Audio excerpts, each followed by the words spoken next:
តាសំខាន់ទី3ដែលជាចំណុចសំខាន់ហ្មងការពិតទាំង3ហ្នឹងវាសំខាន់ទាំងអស់ឯងប៉ុន្តែអ្នកគ្រូសង្ខេបឲ្យវិញមិញទី1គឺឧបសគ្គដែលមេជីវិតឈ្មោលចូលអត់បានចាវាស្ទះទៅណាក៏អត់រួចគឺมันអាចមានកូនបានទេមួយទៀតគឺមេជីវិតឈ្មោលចូលបាន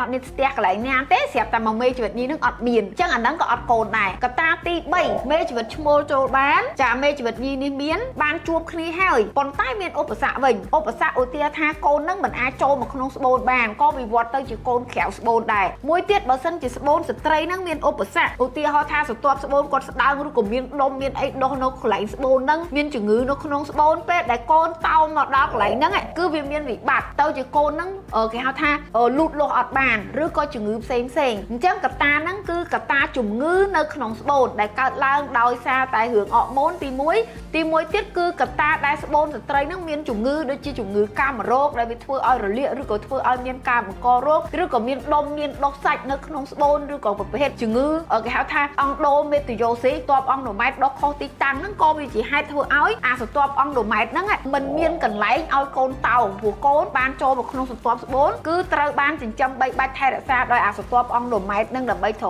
កូនមួយទៀតគឺដោយសារតែកត្តាអរម៉ូនដើម្បីមកចិញ្ចឹមកូនហ្នឹងតែម្ដងអញ្ចឹងបើអរម៉ូនស្ត្រីគាត់ខ្សោយគឺគាត់អត់អាចឲ្យកូនដែលវាជួបនៅកន្លែងនេះនឹងលូតលាស់បានទេអញ្ចឹងស្ត្រីក៏មករដូវវិញអញ្ចឹងណាចាអញ្ចឹងនេះគឺជាកត្តាសំខាន់ទី3នៃ